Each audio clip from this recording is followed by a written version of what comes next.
Okay, here's a question. How much money could you make on a pub quiz machine if you could pause the machine and start Googling the answers? Well, let's find out. But trust me, this is going to be a lot more interesting than you think. This is JPM's Hangman machine, and it appeals to me because this is the machine we used to play in my local pub in the 1990s. This is the actual arcade machine running under emulation. It means that the behaviour of the machine is exactly what you'd see if you were playing it in the pub for real back in the 1990s. But because we can cheat, and we can cheat in multiple ways, which we're going to come to in a minute, we can see how the machine would react if you were a genuine quiz genius and you knew the answer to every question. Will you be able to win unlimited amounts of money if you know the answers to all the questions? For me, the implication is yes, it's a skill machine. But let's have a look and see what happens. So here we are, starting a new game. You can see that the middle question is offering 250 points, and the strip at the top of the screen shows that we're going to win some money if we can get this word right. 250 points takes us to something that's actually off the right hand side of the screen. What's important here is that most people have heard of the football team Sheffield Wednesday, and if you know that, you're going to get 250 points, and if you get 250 points, you're going to win at least £2. These are really important variables that don't seem to be that significant, but trust me, they are. Okay, so let's begin. We picked that question, and now we get to choose one of these three letters. Notice at the top of the screen we've got a try again option, and there's a timer at the bottom of the screen which is going to be increasingly catching us out as we progress through the game. We can choose J, E or F. I'm going to choose E because that's the most common letter in the word puzzle, but it's worth noting that Sheffield Wednesday has 11 different letters, so that means we're going to need to answer 11 questions correctly at least in order to get any money out of this machine. It is, however, quite reassuring to see that the machine does look like it might pay out. Compare what we've seen to what we see later in this video, you'll see what I'm talking about. So the game starts with this easy question. St. Patrick is thought to have rid Ireland of which S? You're going to rid Ireland of salt or syphilis? No, of course it's snakes. So we get that question right and we move on. So I selected A now, which is a question mark, which takes us to this bonus game. But I'm going to pause it here, and you can see that 3 options out of the 4 are going to make us lose. There's only one option for extra points. I'm going to unpause it now.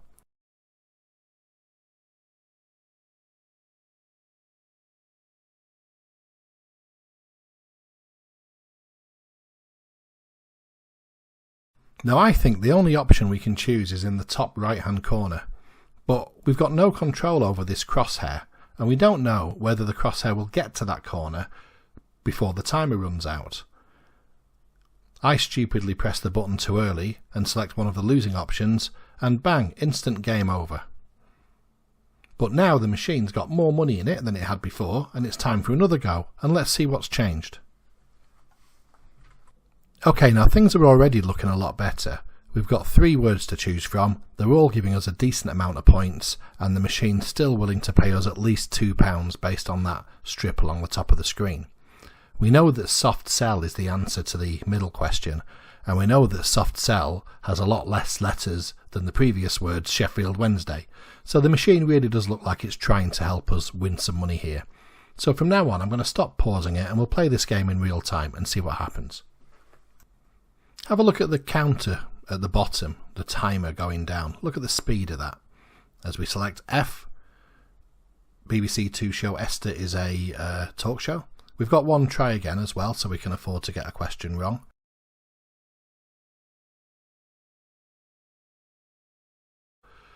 Okay, now I didn't know the answer to this. I paused it for a second, but then I thought, well, I've got to try again. So I got it wrong, and then got it right this time. Now I'm going to stay away from that potluck in the middle, so let's go for S. Retrograde, that's an easy question. Backwards, retro. T. Cattle is to bovine as to sheep is to... let me Google that one.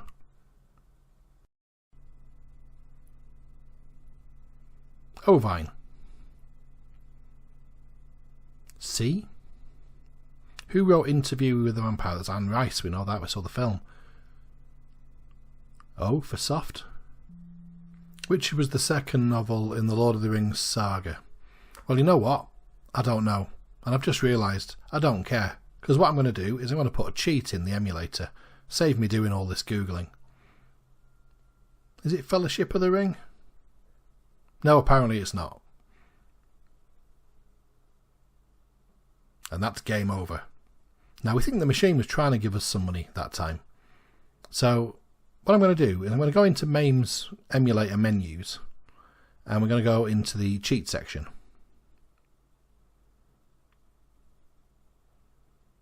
And here we can have unlimited try agains. And what this is going to let us do is, when a question comes up that we don't know, we'll guess A. If it's not A, we'll guess B. If it's not B, we'll guess C. We'll get it right. It's quicker than doing all this Googling. Okay, so we want to select word number 1 here because that's 200 points. There's still a pound on that bar at the top. I'm now going to speed the video up to be 3 times faster, and we're going to just speed through a load of questions which, if you had a team of friends in the pub in that era, you know what, you'd probably have a chance of winning some money. The machine's obviously trying to give you the opportunity to win money at this point. It's not going to make it totally easy for you, but you've got a chance. That's the end of that round. Aztec camera was the answer, and we've just won £3. Now, you could collect £3 at this stage, or you could risk that and carry on, and there's a tantalising £5 on the ribbon there, so let's carry on. Now, it's at this point we start to suspect that the machine doesn't want to pay out a higher prize than the one we've just risked. Here's a question about Jason Donovan. I mean, we've all heard of Jason Donovan, and I think we all know Nothing Can Divide Us. But what about the other two? They're not his most famous songs, are they? Not a top 10 hit? Well, I don't know. It's not Nothing Will Divide Us anyway, but let's try the others. Another Night. Okay, who knew?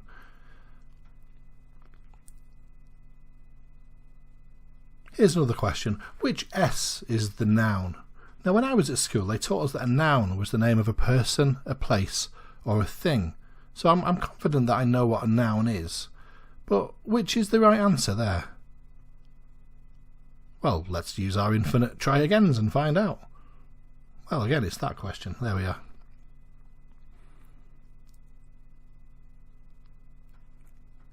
Which is reportedly the most heavily bombed country in the world? I mean, those 3 places are very close together. Let's go for Laos. And by the way, you can see from the timer at the bottom of the screen that I am pausing these screens just to give you time to read the question and have a look. You'll see that the timer on the selection screen here is the same speed that it has been all the way through the game. But look at the speed that it goes down when we get another question. When was the Gatling gun invented? Again, I've paused it, but you see how that timer's speeding up.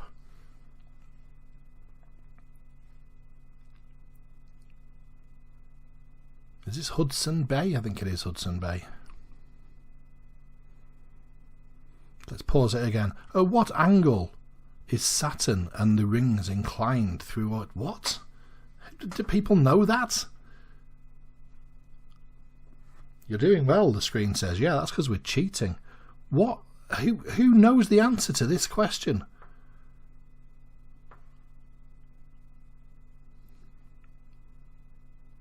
Definitely Hudson Bay. The Ligier car had competed in how many races? How would you know that? And then this question, you'd need to know the length of both rivers in order to subtract one from the other to get the difference. And you've got that timer at the bottom of the screen giving you just a few seconds to do it. I don't think the machine would ever expect anybody to get all of these questions in a row correct. And we've just done that by cheating. And the machine, which surely regulates its amount of payout, is now not very happy that we've just got another 225 points. So let's see where that puts us on the ribbon on the top of the screen. Okay, we've got £6, and the words that are being offered are still offering us 250 points. So we could do well here if we keep cheating. I'm going to speed the video up again to be 3 times faster. We've got another round of questions here, and whilst they're not impossible, what is interesting to note is that the very specialist and also the timer at the bottom of the screen is starting to go down so fast it's actually quite difficult to read the question and read the answers, regardless of whether you know the answer or not. Note that when I'm talking about the timer speed, I'm talking about in real life, not in this sped up part of the video. But I'm going to skip a couple of rounds now. So we've got a whole round of questions there where we've guessed Mickey Rourke. We've got another round where we guessed Cape Town, and that took us to £15. And then finally we guessed one last round, and that took us to the jackpot. Notice in the top left corner of the screen I've used another cheat to guess the actual Hangman word. But there we go, we've just won 30 quid now, and 30 quid is the maximum that this machine is going to pay out in any one go. And trust me, now is the point that it starts to get really, really strange. We've taken £30 out of the machine, and now it's 150 points just to win £1, and each word is only worth 50 or 75 points. It's really going to make us work hard now to win £1. Now what's interesting here is that the questions are still quite manageable, but we need to get a question right for every single letter of the phrase the equaliser, with a timer that's starting to go down quite quickly. And if we get this right, with questions like that, the minimum number of coins needed to make up 93 pence, how would you do that in a pub environment, you know, in the 10 seconds you're allowed for the question? But we keep getting them right because we're cheating. But even guessing the whole phrase, the equaliser, is only going to get us 50 or 75 points. So we're only like halfway there to winning a single £1. A more cynical person than me might say that the machine has decided it's just paid you 30 quid, which was an absolute feat of extraordinary quizzing skill to get anywhere near that number of questions correctly. So it's not going to pay you anymore, and it's going to do whatever it can to not give you any more money.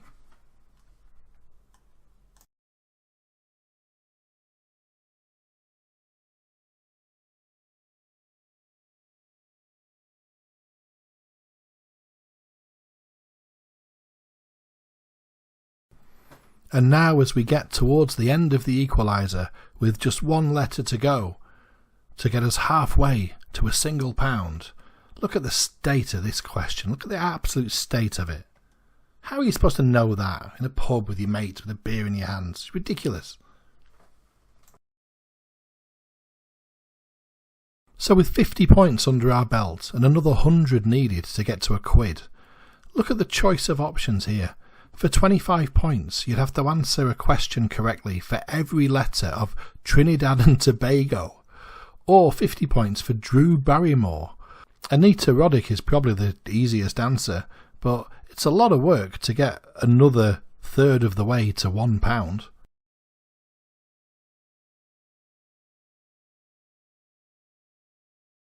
So here we go, with a load of questions trying to light up the letters for Anita Roddick. And some of these questions you're going to know the answers to, because again, it doesn't need to give you impossible questions every single time. Because again, we're only going to get £1 if we get the next 2 rounds correct. But just take a look at some of these questions that come up. I found questions that I couldn't even get with Googling. Questions on subjects that are so specific that when you start researching, you can find the subject on the internet, but you can't find the answer to your question. And this is why I started using the try again cheats. You could work out like Tory Island might be Northern Ireland. You could, possibly work that out yourself if you've never heard of it. But take a look at that question. What is that? Look at the wording of it. Just look at that. I mean, is that even a question? It's just words. Well, I don't know. But what I do find really interesting is that back in the 90s, when we were spending the money in the pub in these machines, they were classed as skill with prizes, SWPs. They weren't AWPs, which was amusements with prizes. And I think there was a definite distinction between gambling machines and skill machines, because the implication of playing these games is that a person with better general knowledge stands a better chance of winning a prize than somebody who hasn't got that general knowledge. And if you had a quiz team, you'd have a good chance of winning because you've got more general knowledge to go around. But I don't think that's the case, because you can't know until you put some money into the machine whether the machine wants to pay out or not. And the machine goes both ways. At the moment, the machine obviously does not want to pay out because we're having to answer question after question after question in the hope of winning a single pound. But it goes both ways. If you play the machine over and over again and keep losing, the questions appear to get easier and the prizes become more easy to attain. So it is regulating its payout, in my view, just like a fruit machine does. And if that's the case, then is this a skill machine where you're using your skill and your knowledge to win the prizes, or is it a gambling machine where you're hoping that if you put the money in, the machine will be in a mood that's going to pay out for you? It's impossible to say, but it really does blur the line between what is a skill machine and what is a gambling machine, in my opinion. So we're trying to guess the words Bing Crosby at this point, and if we get this right, that'll be enough points to win a pound.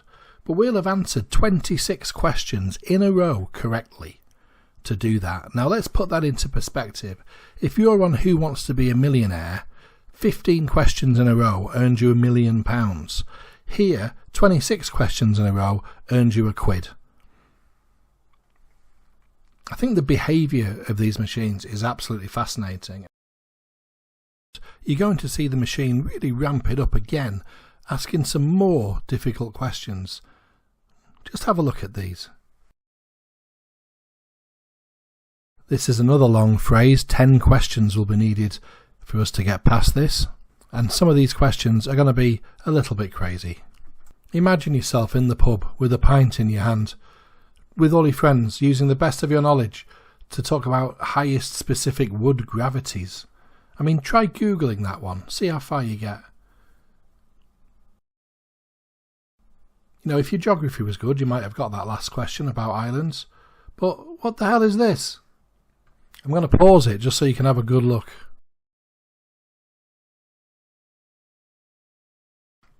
Fruit machine emulation, quiz machine emulation. It's a really fascinating insight into a world that lets you play these machines with no money required, so you can experiment with them and look at their behaviours and see how they work. And I think it's fascinating that a machine which is ostensibly a quiz game is not going to let you get the answers right on the quiz if it doesn't want to. You're not going to win any money on this machine if the machine does not want to give you any money. I think that about covers everything, really. We've seen some strange questions about bats and gravity of wood, but that's the point made, I think, so I won't ramble on any longer. If you have enjoyed this video, if you're one of the 3 people that this video was aimed at, then please give us a like and a subscribe, perhaps leave a comment or something. It's always nice to know that somebody's actually seen the video that you've made. And we're going to end on, I think, the silliest question of them all. But again, thank you for your time, thanks for watching, hope you've enjoyed it, and bye for now.